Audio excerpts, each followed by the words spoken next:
friends, I am Kameswar Prasad from KIT Dehri Onsun Rohtas.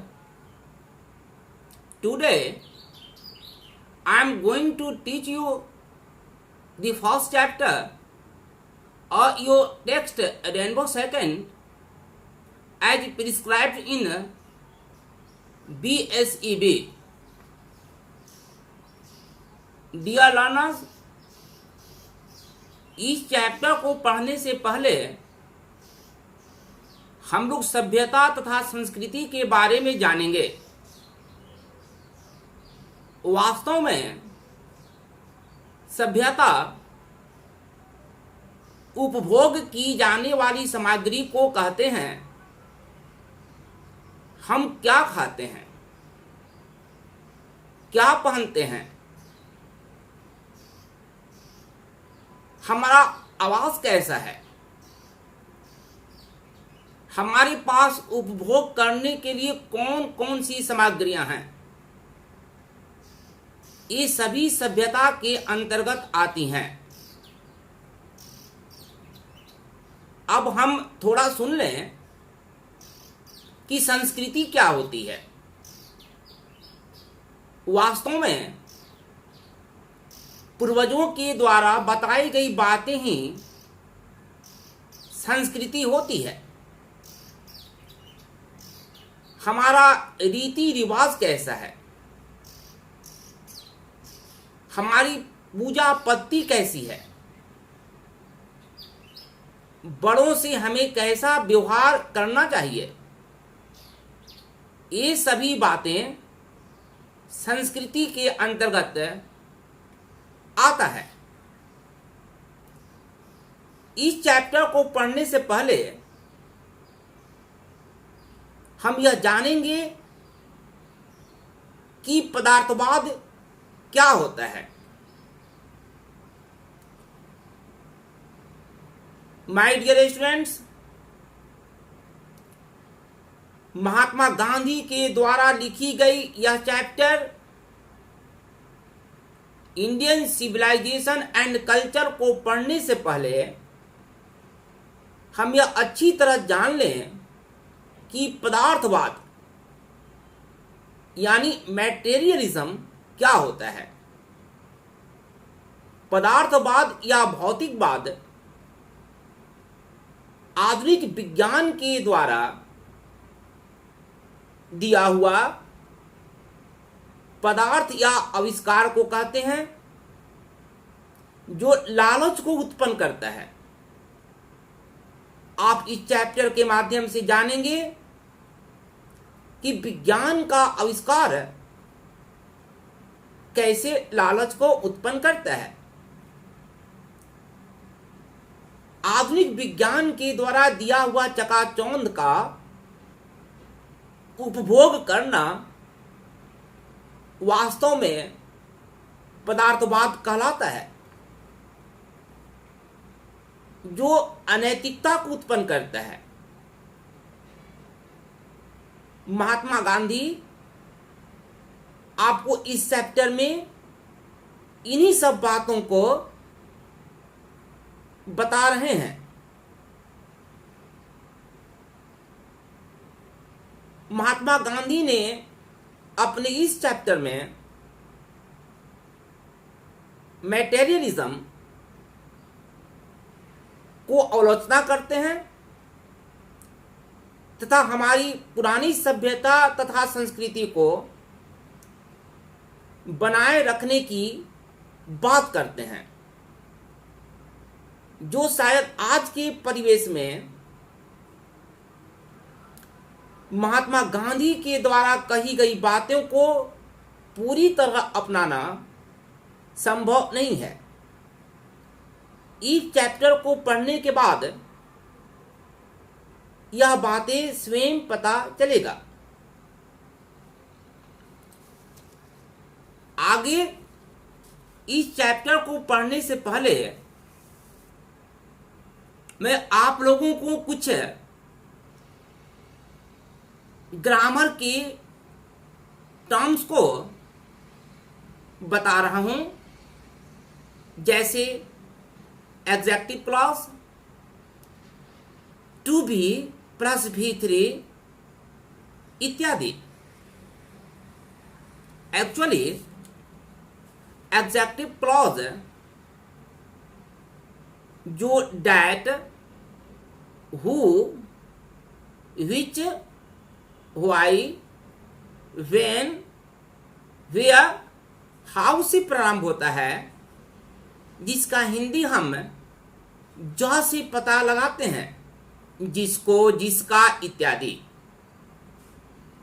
इस सभी का विस्तृत जानकारी हम आपको ग्रामर के सेक्शन में देंगे, लेकिन तब तक इस चैप्टर को पढ़ने से पहले इस बात को समझ लें। देखो बच्चों, अभी हम बोले कि एग्जेक्टिव क्लॉज डैट से प्रारंभ होता है, हु से प्रारंभ होता है, विच से, व्हाई, व्हेन, वेयर, हाउ से प्रारंभ होता है। इसकी डिटेल जानकारी आपको बाद में हम ग्रामर सेक्शन में देंगे। तब तक हम यहां पर एक एग्जांपल देख लेते हैं एग्जेक्टिव क्लॉज का। इस चैप्टर में ये एग्जेक्टिव क्लॉज बहुत जगह पर मिलेगा। तो जैसे लड़का, लड़का जो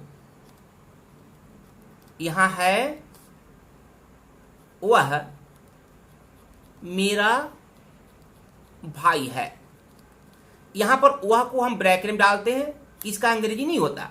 लड़का जो यहां है वह मेरा भाई है।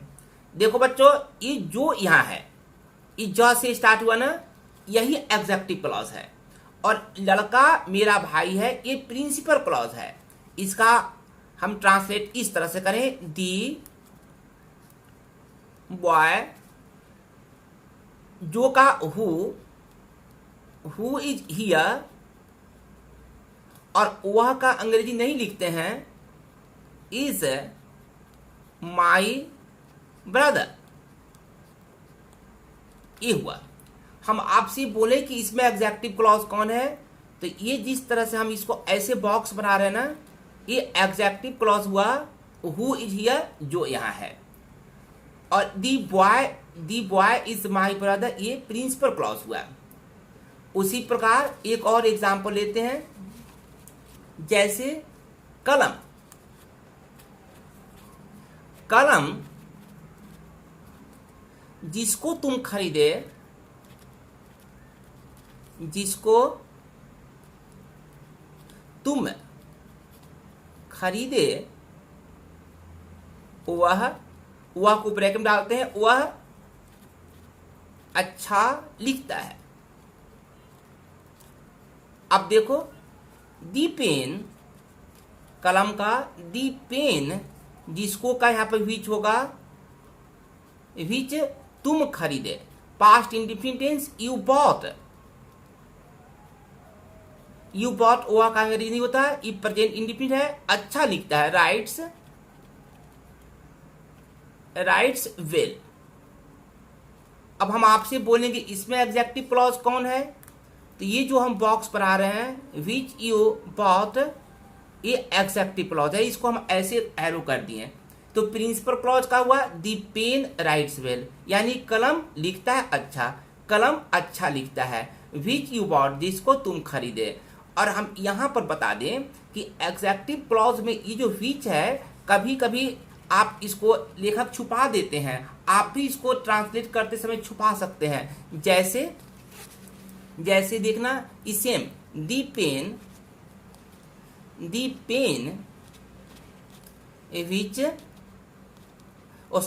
विच को हम छुपाना है। The pen you bought writes well.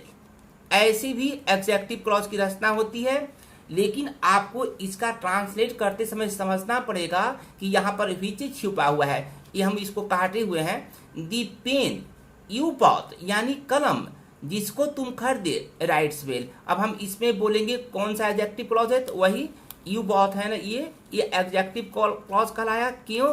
क्योंकि इधर विच छुपा हुआ है। दी पेन राइट्स वेल, ये प्रिंसिपल क्लॉज है। और प्यारे बच्चों, हो सकता है कि एग्जेक्टिव क्लॉज आपको नहीं समझ में आया हो, तो कोई बात नहीं, क्योंकि बुक पढ़ा रहे हैं ना, तो ये ऐसा वाक बार बार मिलेगा, तो थोड़ा हिंट कर दिए। हम जैसे आपको हिंदी निकाल के बताएंगे, ध्यान से समझना, बार बार पढ़ना। हम खुद एग्जेक्टिव क्लॉज का वीडियो बनाएंगे, आपको अच्छी से समझ में आएगा, क्योंकि हम लोग चैप्टर पढ़ रहे हैं और इस तरह की बातें इसमें पूरी डोमिनेट कर रहा है, तो आपको इसको जानना है, इसलिए हम बता दिए। हमेशा याद रखना कि एग्जेक्टिव क्लॉज में ये विच को छुपा भी सकते हैं। तो क्यों छुपाते हैं? ये चूंकि ऑब्जेक्ट होता है, कैसे क्या, ये हम आपको वीडियो सेक्शन, ये ग्रामर के वीडियो से, जो ग्रामर का हम वीडियो बनाएंगे उसमें आप इसको अच्छी तरह से डिटेल में बताएंगे। ये तो बात हुई एग्जेक्टिव क्लॉज का। अब हम एक और सिंपल सी बात समझते हैं, वर्ब टू बी। ऐसे verb to be plus V3 क्या होता है? Verb to be plus V3। देखो बच्चों, ये हम एक आपको यहाँ पर एक क्वेश्चन दे रहे हैं, एक हिंदी का एक सेंटेंस दे रहे हैं। वह पत्र लिखने को है, वह पत्र लिखने को है। आप इसको कह सकते हैं वह पत्र लिखने वाला है। इसका हम ट्रांसलेट ऐसे करते हैं, he is to write a letter. He is to, ऐसा है ना, को है, इसको हम लोग ये verb to be is am are apply कर उसके बाद टू अप्लाई करते हैं, यानी to plus verb infinitive apply करते हैं। He is to write a letter means वह पत्र लिखने को है। अब हम इसको पैसिव बना दे, कोई कहे इसका पैसिव बनाओ, तो ऐसे a letter is to be written by a letter, इस तरह से। इसका passive a letter is to be written by him. अब देखो इसका हिंदी का वो ई तो एक्टिव हुआ ना, वह पत्र लिखने को है, he is to write a letter, और एक पत्र, ये a letter is to be written by him. अब इसका हिंदी का हुआ, उसके द्वारा पत्र लिखे जाने को है, बोलते हैं, उसके द्वारा पत्र लिखे जाने को है।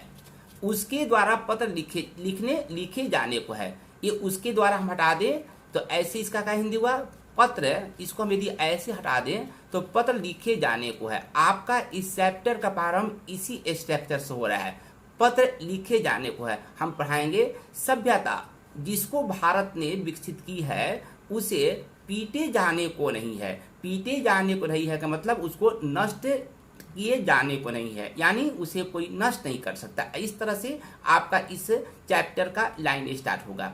तो हम लोग चलें, इस ग्रामर की छोटी छोटी हम बातें जान चुके हैं, अब हम लोग चैप्टर पढ़ेंगे। चैप्टर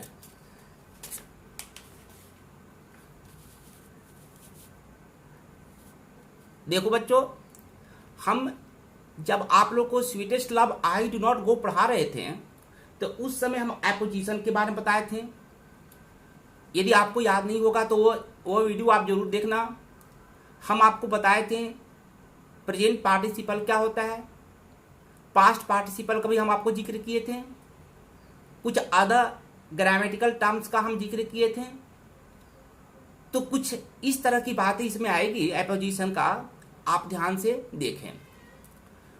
पहले हम इस chapter Indian civilization and culture को पढ़ाने से पहले जो कुछ भी आपकी इस चैप्टर में इंट्रोडक्शन दिया हुआ है महात्मा गांधी के बारे में और इस एसी के बारे में, उसके बारे में थोड़ा समझ लें। आपकी परीक्षा में कुछ ऑब्जेक्टिव क्वेश्चंस जिसका 4 ऑल्टरनेट्स दिए होते हैं, इनसे भी रिलेटेड होता है, अतः आप इसको ध्यान से समझें। मोहनदास करमचंद गांधी, आपको मालूम होना चाहिए ना, ये ब्रैकेट में क्या लिखा हुआ है, 1869 इनका बर्थ है और 1948 इनकी डेथ है, डेथ एनिवर्सरी है। यानी यहाँ पर मोहनदास करमचंद गांधी जिनका जन्म 1869 में हुआ था और जिनकी मृत्यु 1948 में हुआ था। ये ब्रैकेट में इसका मतलब हुआ, आप समझ गए। तो अब हम इसको ऐसे पढ़ते हैं, महात्मा गांधी, देखो यहाँ पर एक कॉमा है, और फिर ध्यान देना नेशन के पास भी कॉमा है, यहाँ नेशन, इसको एपोजिशन बोलते हैं। तो हम लोग पहले हम जो कॉमा के अंदर एपोजिशन दिया हुआ है इसको थोड़ा समय के लिए एलिमिनेट कर देते हैं, हम ऐसे हिंदी निकालते हैं। मोहनदास करमचंद गांधी वाद बने थे, मोर बने अधिक, अ स्पिरिचुअल लीडर, एक आध्यात्मिक नेता थे। दैन का मतलब की अपेक्षा, अ पॉलिटिशियन, एक राजनेता की अपेक्षा, यानी महात्मा गांधी राजनेता की अपेक्षा एक आध्यात्मिक नेता अधिक थे। और एपोजिशन का हिंदी निकाल कर पूरा करेक्ट करेंगे।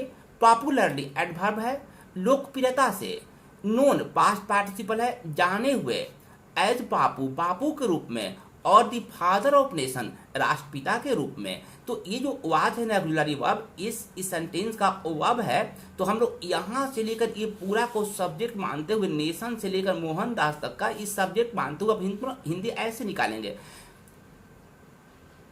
फादर ऑफ नेशन, राष्ट्र के पिता यानी कि राष्ट्रपिता, राष्ट्रपिता या बापू के रूप में लोकप्रियता से जाने गए मोहनदास करमचंद गांधी राजनेता की अपेक्षा आध्यात्मिक नेता अधिक थे।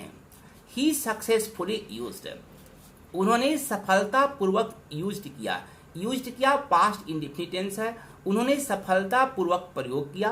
ट्रूथ एंड नॉन वायलेंस, सच्चाई को और अहिंसा को, एज दी चीफ वेपन्स, मुख्य अस्त्र के रूप में, एज मने के रूप में, मुख्य अस्त्र के रूप में, अगेंस्ट ब्रिटिश रूल, ब्रिटिश शासन के खिलाफ है, इन इंडिया, भारत में। यहाँ पर एंड है ना कनेक्टर, यहाँ पर सेंटेंस खत्म हो रहा है। अब हम लोग यहाँ से सब्जेक्ट को बोलते हुए पीछे से बोलकर यू ऐसे बोलकर हम इसका हिंदी निकाल लेंगे ऐसे।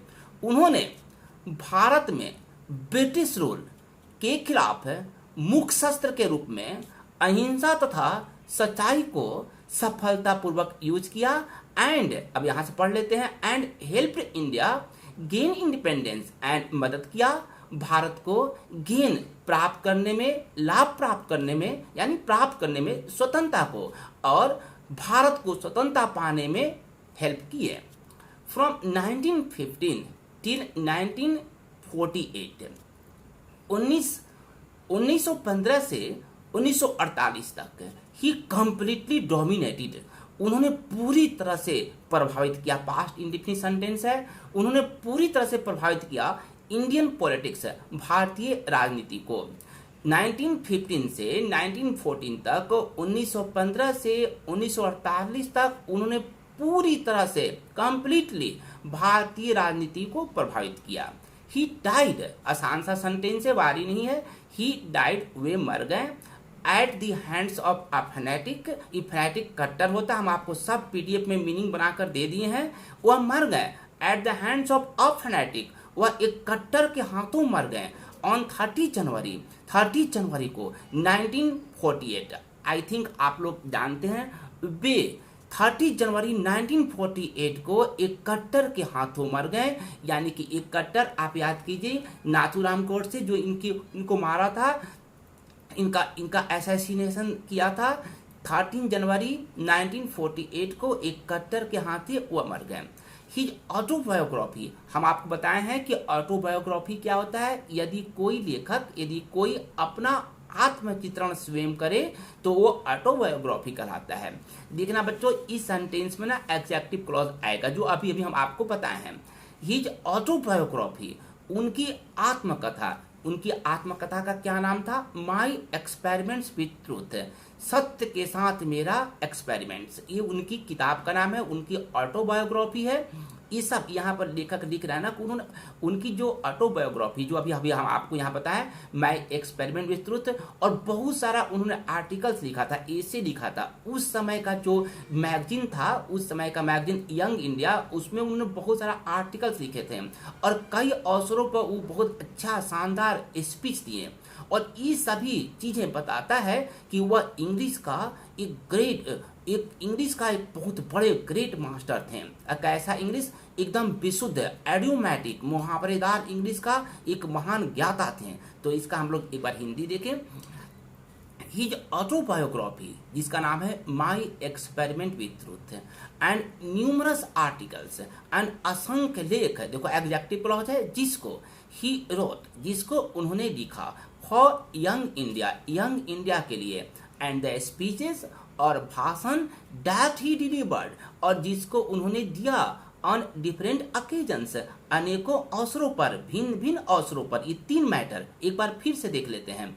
उनकी आत्मकथा माई एक्सपेरिमेंट विथ ट्रूथ, असंख्य ऐसे आर्टिकल्स जिसको उन्होंने यंग इंडिया के लिए लिखा था, एंड दी स्पीचेज और भाषण जिसको उन्होंने विभिन्न अवसरों पर दिया था, ये सब पास्ट इंडिपेंडेंट है, रिवील बतलाता है। ही मैंने उनको not only as a original thinker, न केवल एज मैंने के रूप में, एक शुद्ध विचारक के रूप में बतलाता है, रिवील बने बतलाता है। ये सभी बातें न केवल उनको ओरिजिनल थिंकर, एक शुद्ध विचारक के रूप में बतलाता है, but also a great master, बल्कि एक महान ज्ञाता के रूप में बतलाता है, ऑफ जस्ट विशुद्ध एडियोमैटिक मुहावरेदार इंग्लिश का, बल्कि एक शुद्ध मुहावरेदार इंग्लिश की ज्ञाता के रूप में भी बतलाता है।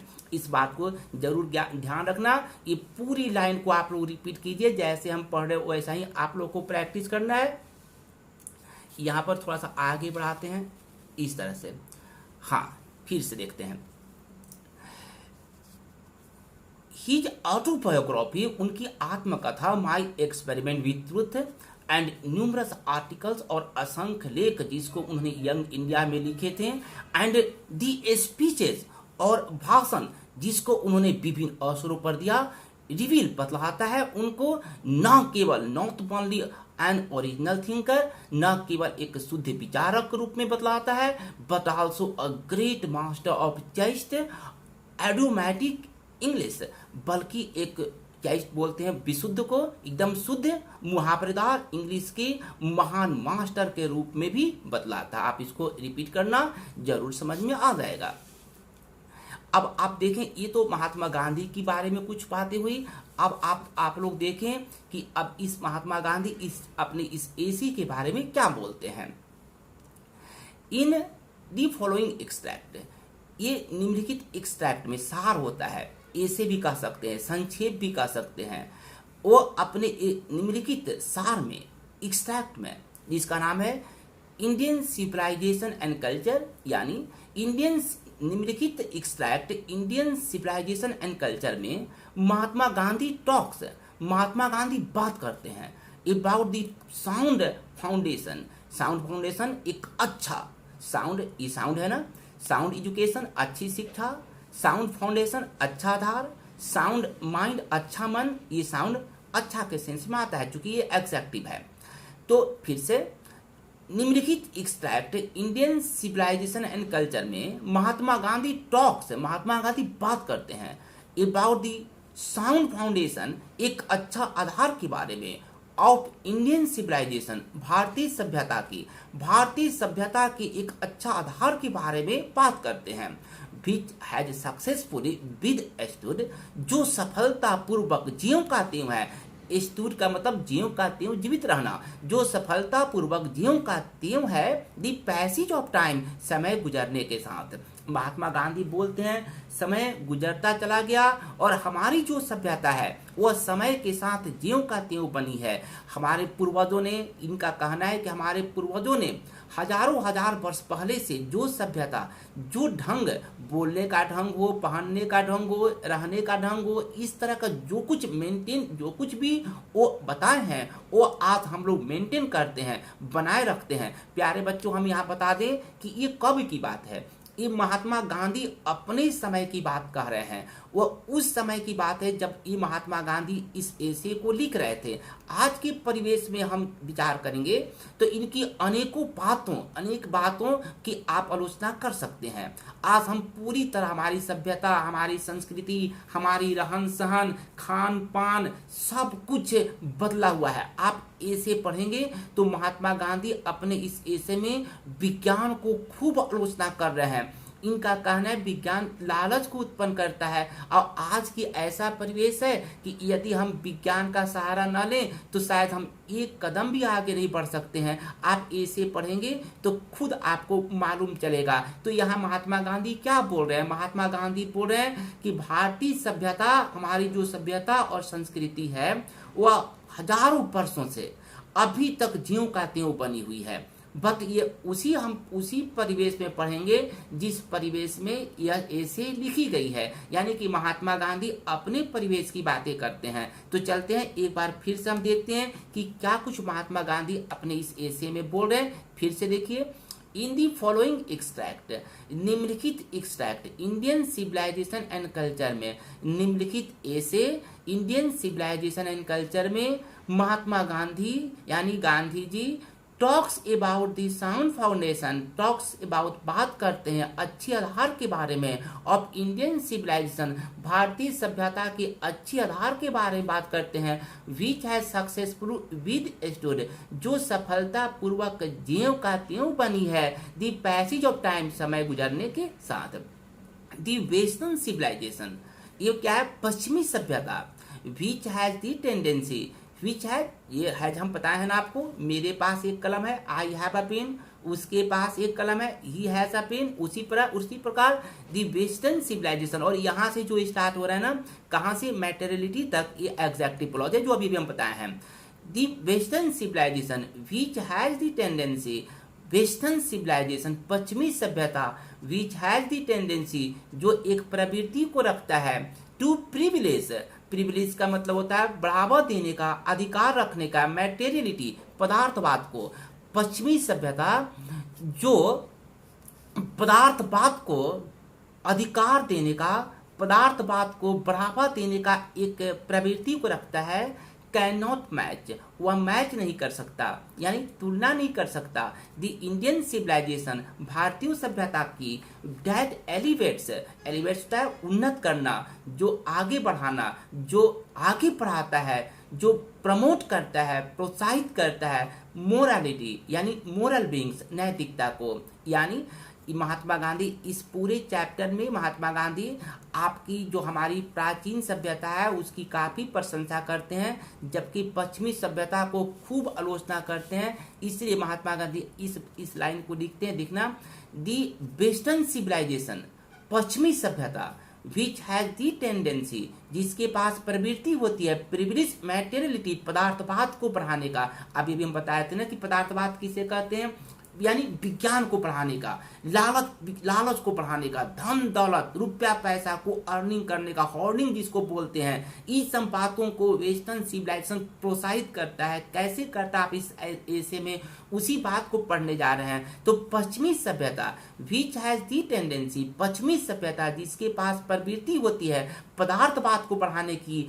आपको भी बता दिए हैं कि पदार्थवाद किसे कहते हैं, वीडियो को बार बार सुनकर पदार्थवाद आप समझना।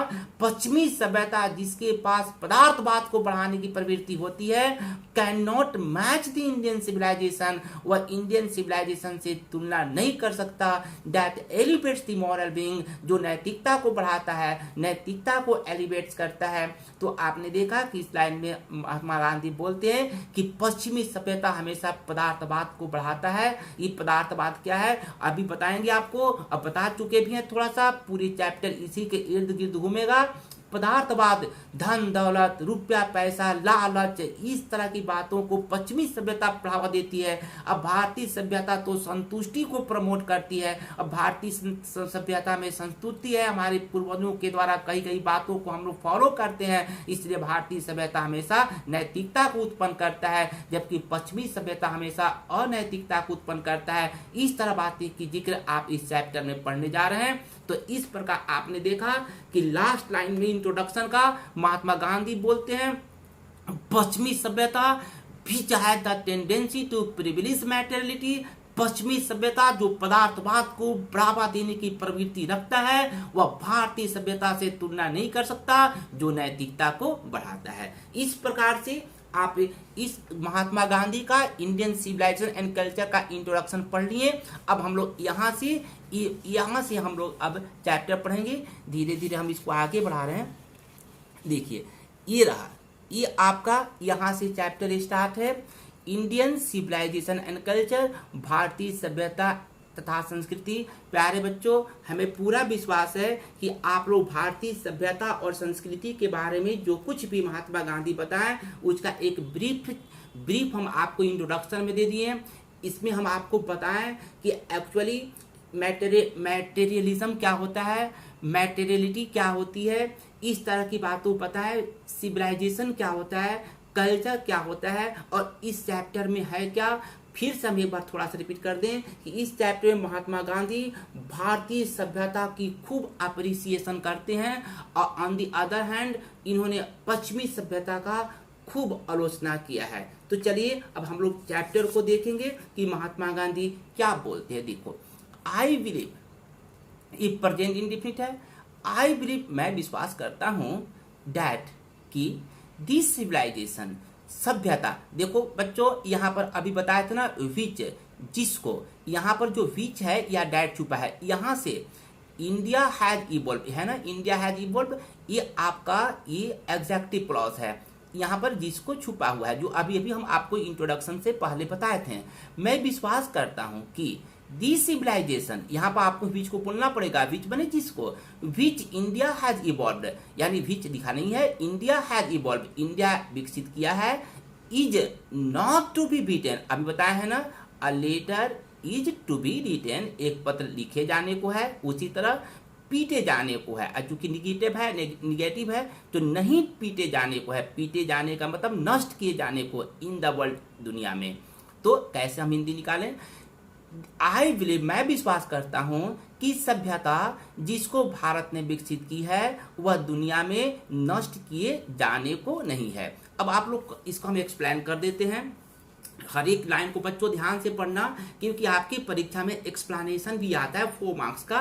मान लो एक्सप्लेनेशन में इसी 2-3 लाइन दे दे तो आपको एक्सप्लेन करना पड़ेगा। महात्मा गांधी बोलते हैं कि मैं विश्वास करता हूं कि जो सभ्यता हमारे पूर्वजों ने हमें दिया है, दुनिया में कोई ऐसी ताकत नहीं है कि वो सभ्यता को नष्ट कर दे, क्योंकि वो सभ्यता आज तक ज्यों का त्यों बनी हुई है, ज्यों का त्यों हम वैसी सभ्यता को अपनाए हुए हैं। हम एक बार फिर से बोल दें कि महात्मा गांधी ऐसी बातें क्यों कर रहे हैं, वो अपने परिवेश के बारे में बता रहे हैं। जिस समय ये ऐसे लिखी गई थी उस समय का वो माहौल का जिक्र कर रहे हैं। आज के परिवेश में पूरा समाज बदला हुआ दिखेगा, इसलिए बच्चों हम इस एसे को उसी परिवेश में पढ़ेंगे जिस परिवेश में महात्मा गांधी इस एसे को लिखे हुए हैं। तो फाइनल, मैं विश्वास करता हूं कि सभ्यता जिसको भारत ने इवॉल्व का मतलब विकसित किया है, is not to be beaten in the world, वह दुनिया में पीटे जाने को नहीं है, वह दुनिया में नष्ट किए जाने को नहीं है। नथिंग कैन इक्वल, कुछ भी समान नहीं हो सकता। आसान सा सेंटेंस है, नथिंग कैन इक्वल, कुछ भी इक्वल नहीं हो सकता, दी सीड्स, बीजों का सोन। देखो पास्ट पार्टिसिपल है, हम बताए हैं ना, पास्ट पार्टिसिपल कहीं पर भी पास्ट पार्टिसिपल आ जाए इस तरह से, मान लो V3, इसके पहले कोई ऑक्सिलरी वर्ब नहीं होना चाहिए। हम कहेंगे आपसे ईटन, ईटन V3 खाया हुआ, बीटन, बीटन ये पीटा हुआ। उसी प्रकार रिटन, रिटन तो रिटन क्या हुआ, लिखा हुआ। ये सब हुआ में लिखा हुआ, ऐसे इसका हम हिंदी निकालते हैं। तो उसी प्रकार हम देखें, बताओ यहाँ पर है सो मैंने बोना, बोया हुआ, बाई आवर एंसेस्टर्स, हमारे पूर्वजों के द्वारा, हमारे पूर्वजों के द्वारा जो बोई है बीज, बोया गया या बोया हुआ बीज है, उसकी तुलना कोई नहीं, कुछ नहीं हो सकता। अब आप लोग कहोगे कि हमारे पूर्वजों के द्वारा बोए हुए बीज, किसके बारे में जिक्र है? अरे ये बीज कोई कृषि से संबंधित नहीं है, खेतों का कोई अनाज के बीज की बातें नहीं कही जा रही है। ये कही जा रही है हमारी संस्कृति के बारे में, हमारी सभ्यता के बारे में। हमारे पूर्वजों ने हमारी संस्कृति और सभ्यता का जो बीज बोए हैं उसकी तुलना दुनिया में कोई नहीं कर सकता। वो इतना महान सा बीज है कि वो आज तक हमारे पास है, हमारे एग्जिस्टेंस में है, उसकी तुलना नहीं की जा सकती, इस सेंस में है। तो फिर से देख लो, नथिंग कैन इक्वल, कुछ भी बराबर नहीं हो सकता, दी सीड्स, बीजों का, सोन बाय आवर एंसेस्टर्स, हमारे पूर्वजों के द्वारा रोपी हुई, हमारे पूर्वजों के द्वारा रोपी गई बीजों की तुलना नहीं हो सकती। रोम वेंट, रोम गया, अब आप लोग कहेंगे कि क्या गया, रोम वेंट का मतलब रोम की सभ्यता खत्म हो गई। Greece shared the same fate, Greeks यूनान ने भी शेयर किया वही भाग को, यानी वही भाग को यूनान भी पाया, रोम चला गया, ग्रीक्स की सभ्यता भी चली गई। ग्रीस का यहाँ लिखा है Greece share the same fate माने वही भाग पाया, रोम गया, ग्रीस शेयर दी, पलटते हैं पेज को, ये देखिए ग्रीस, हाँ अभी हम आपको बैक में लिखा था ना, रोम वेंट यानी रोम गया का मतलब रोम की सभ्यता खत्म हो गई, Greece share the same fate, यूनान को भी वैसा ही भाग मिला, दी माइट ऑफ फिराउज, ये फिराउज कौन होते हैं, ये फिराउज एक शासक है आप इजिप्ट के शासक होते फिराउज की शक्ति भी, अब आप लोग बोलेंगे इजिप्ट क्या, प्राचीन मिस्र के शासक को फिराउज बोलते हैं, फिराउज क्या होता है, प्राचीन मिस्र के शासक। तो सुनो, दी माइट ऑफ दी फिराउज, प्राचीन मिस्र की शासक यानी कि फिराउज की शक्ति वाज ब्रोकन, पास्ट इंडिफिनिट का पैसिव है, फिराउज की शक्ति भी टूट गई, यानी ग्रीक की सभ्यता खत्म हो गई, यूनान का भी वही हश्र हुआ। दी माइट ऑफ फिराउज वाज ब्रोकन, फिराउज की शक्ति भी खत्म हो गई। Japan has become westernised, Japan भी पश्चिमीकरण बन चुका है, यानी कि जापान भी अपनी सभ्यता को छोड़कर पश्चात देशों की सभ्यता अपना लिया है, और पश्चात देश क्या है, वही इंग्लैंड, अमेरिका, फ्रांस, इटली, ये सब वेस्टर्न कंट्रीज हैं। तो जापान भी वेस्टर्नाइज बन चुका है।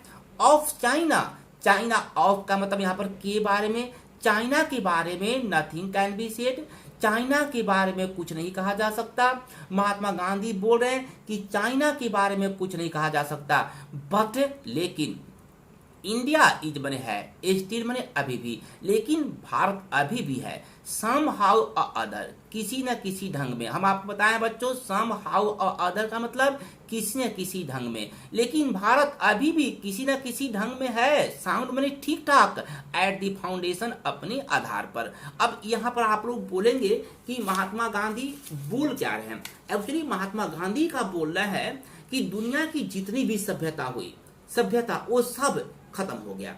जैसे रोम भी खत्म हो गया, ग्रीक्स सीआरती सेम फेट, ग्रीक्स ने भी वही भाग को पाया।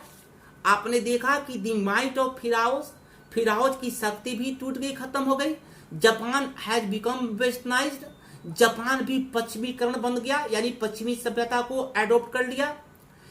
ऑफ चाइना के बारे में नथिंग कैन बी सेड, यहाँ पर लेखक को थोड़ा डाउट है तो बोलते चाइना के बारे में कुछ नहीं कहा जा सकता, but India is still somehow और अदर, लेकिन इंडिया अभी भी किसी न किसी ढंग पर अपने आधार में ठीक ठाक है, यानी भारत की सभ्यता अभी भी ज्यों का त्यों है। संक्षेप में हम बोले तो लेखक का कहना है कि दुनिया की सभी सभ्यता, ग्रीक्स, रोम, जो भी हो, इजिप्ट, फिराउस की सभ्यता, ये सब खत्म हो गई, लेकिन भारत की सभ्यता ज्यों का त्यों बनी हुई है।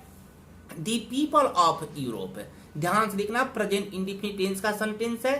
द पीपल ऑफ यूरोप के लोग लर्न, सीखते हैं, दियर लेसन्स, अपने लेसन्स को, फ्रॉम द राइटिंग्स, लेखन से, of the main of Greeks के लोगों से, और रोम के लोगों से, विच एग्जिस्ट नो लॉन्गर, बिल्कुल ही नहीं, जो बिल्कुल ही नहीं जीवित है, इन दियर फॉर्मर ग्लोरी, अपने पूर्व गौरव में। यहाँ पर हम थोड़ा सा एक्सप्लेन करना चाहेंगे बच्चों, ध्यान देना कि यदि जिसकी गौरव होती है जिसका काफी नाम होता है, हम चाहेंगे कि लोग उसी नामी व्यक्ति से हम सीखें। यदि जो शिक्षक काफी लोकप्रिय हैं, प्रचलित हैं, हम उन्हीं के पास जाकर उनसे सीखने की कोशिश करते हैं। लेकिन जो अपने गौरव में नहीं है, जिनकी गौरव पतन हो गई, जो अब उनकी एग्जिस्टेंस नहीं रही, और वैसे लोगों से हम जाकर सीखें और सीखने के क्रम में ये कहें कि हम इसलिए सीखने जाते हैं ताकि हम उनकी गलतियों को त्याग दें, उनकी गलतियों में हम सुधार कर दें, तो कोई भी कहेगा देखो इसकी कितनी दयनीय स्थिति है। शायद आप लोग नहीं समझे। एक हम एग्जाम्पल देते हैं। मान लो एक शिक्षक है और आप उस शिक्षक के पास सीखने जाते हैं, और किसी ने पूछा कि आप किसके पास जाते हैं, तो आप उस व्यक्ति के नाम लेंगे कि हम इस व्यक्ति के पास सीखने जाते हैं। तो वह दूसरा व्यक्ति पूछेगा कि अरे उनका तो कोई गौरव नहीं है, तो आप क्यों वहां पर जाते हैं? तो दूसरा व्यक्ति बोलेगा, वह व्यक्ति बोलेगा कि हम उनके पास इसलिए सीखने जाते हैं ताकि हम उनकी गलतियों को सुधार दें। बोलो बच्चों, यदि किसी के पास आप सीखने जाएंगे, किसी से कुछ सीखने जाएंगे, तो क्या उसकी गलती को आप सुधारेंगे कि उसकी गलती को अपना लेंगे? आप उसकी गलती को अपना लेंगे। तो कोई भी कहेगा कि देखो इसकी कितनी दयनीय स्थिति है, वो वैसा व्यक्ति सीखने जाता है जिसका कोई गौरव ही नहीं है, और सीखने के क्रम में ये बोलता है कि इसकी गलती को हम त्याग देंगे। अरे गलती को तुम त्यागोगे नहीं, गलती को अपना लोगे। इस तरह की बातें यहाँ पर लिखी हुई है, ध्यान से देखना, अब समझ में आपको आएगा। The people of Europe, Europe के लोग लर्न सीखते हैं, दियर लेसन अपने लेसन को सीखते हैं, फ्रॉम दी राइटिंग्स लेख से, किसके लेख से? ऑफ मेन व्यक्ति के, ऑफ ग्रीक्स और रोम, रोम और ग्रीक्स के, रोम ग्रीस यूनान होता है, रोम और ग्रीस के लोगों के राइटिंग से अपना अध्ययन को, अपने लेसन को सीखते हैं। कौन सीखते हैं? यूरोप के लोग। विच एग्जिस्ट जो जीवित है बिल्कुल ही नहीं, इन दियर फॉर्मर ग्लोरी अपने पूर्व गौरव में नहीं है। जब पूर्व गौरव में नहीं है तो हम उनके लेखन से हम क्यों सीखेंगे? और आगे देख लो, in trying to learn, in trying यानी कि सीखने के क्रम में, इन ये जिरन होता है बेटा, ये जिरन होते हैं बच्चे, देखना ध्यान से। प्रेपोजिशन के बाद जो V4 आता है ना, वो जिरन कहलाता है। In trying to learn from them, in मने में ट्राइंग सीखने, कोशिश करने में, टू लर्न सीखने का, फ्रॉम देम उनसे, तो ऐसे उनसे सीखने की कोशिश में। The Europeans imagine, present indefinite है, यूरोपियन कल्पना करते हैं कि दे विल अवॉइड, वे छोड़ देंगे, वे त्याग देंगे, दी मिस्टेक्स गलतियों को, अब ग्रीस एंड रोम, रोम और ग्रीस के गलतियों को त्याग देंगे। अब बताओ तो, सीखने के, उनसे सीखने के कोशिश में ये यूरोपियन कल्पना करते हैं कि वह ग्रीक्स और रोम के मिस्टेक्स को अवॉइड कर देंगे, छोड़ देंगे। इसलिए महात्मा गांधी कहते हैं सच इज दियर पिटीबल कंडीशन, और ऐसे सच में ऐसी इजमन है उनकी पिटीबल कंडीशन, ऐसी उनकी दयनीय अवस्था है। तो आप जरूर समझ गए होंगे। नीचे का लाइन थोड़ा सा समझने वाला है, हम आपको अच्छी तरह समझाए हैं। हम चाहते हैं छोटा सा धीरे से इसको एक बार और समझें।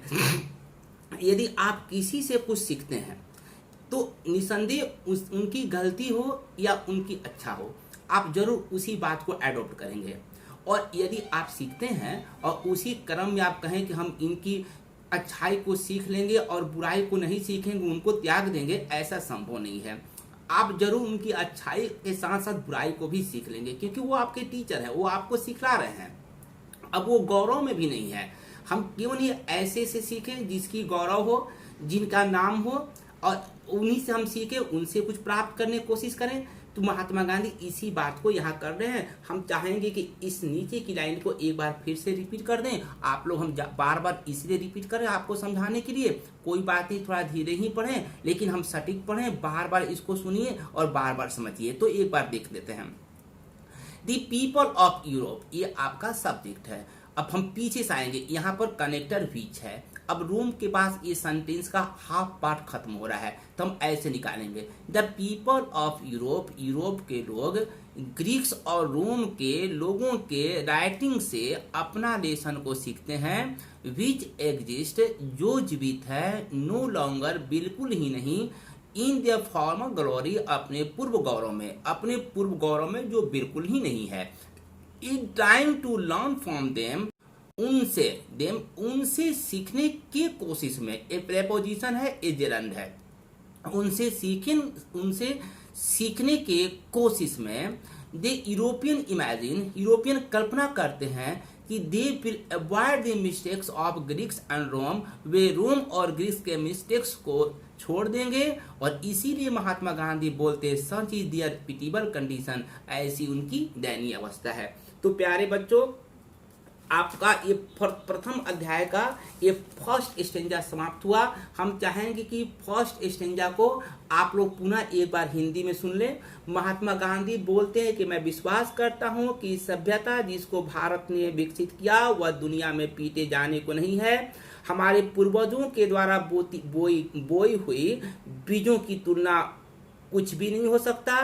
रोम गया यानी रोम की सभ्यता गई, ग्रीक्स का भी वही हश्र हुआ, फिराउज की शक्ति भी टूट गई, जापान भी पश्चिमीकरण बन गया, चाइना के बारे में कुछ नहीं कहा जा सकता, लेकिन भारत अभी भी किसी न किसी ढंग से अपने आधार पर ठीक ठाक है। यूरोप के लोग ग्रीक्स और रोम के लोगों के लेखन से अपने अध्याय को सीखते हैं, जो अपने पूर्व गौरव में अब बिल्कुल ही नहीं है, और उन्हीं से यानी रोम और ग्रीस के सीखने के क्रम में ये यूरोपियन कल्पना करते हैं कि वह ग्रीस और रोम के गलतियों को छोड़ देंगे, और इसीलिए महात्मा गांधी कहते हैं कि उनकी बहुत ही दयनीय अवस्था है। तो ये फर्स्ट चैप्टर में हम आपसे एक क्वेश्चन पूछेंगे, हम पीडीएफ बनाकर देंगे कि ग्रीस और रोम की अवस्था दयनीय क्यों है। Why is the condition of Greeks and Rome pitiable? ये आपका फर्स्ट एस्टेंजा का फर्स्ट क्वेश्चन हुआ, जिसकी हम जिक्र आपको करेंगे, पीडीएफ बनाकर देंगे। तो प्यारे बच्चों, अब हम इस चैप्टर को, चूंकि काफी हम आपको इंट्रोडक्शन दिए, सिविलाइजेशन के बारे में, कल्चर के बारे में समझा है, महात्मा गांधी का पूरा इंट्रोडक्शन आपने समझा, मैटेरियलिज्म या मैटेरियलिटी क्या होता है उसके बारे में समझे, आपने समझा कि इस चैप्टर का क्या मेन एक्सट्रैक्ट है, इस चैप्टर का ब्रीफ क्या है, किस प्रकार महात्मा गांधी हमारी अपनी प्राचीन सभ्यता की आलोचना कर रहे हैं, और हमारी प्राचीन सभ्यता की प्रशंसा कर रहे हैं, पश्चिमी सभ्यता की किस प्रकार वे काफी आलोचना कर रहे हैं। इस तरह की बातों को हम आपको बताएं। तो अब आगे अगले वीडियो में हम इस चैप्टर का सेकेंड स्टेंजा से ऑनवर्ड पढ़ेंगे। तब तक के लिए आप लोग जो कुछ भी हम बताएं उसको ध्यान से पढ़ें, खूब बढ़िया से पढ़ें। Thank you very much.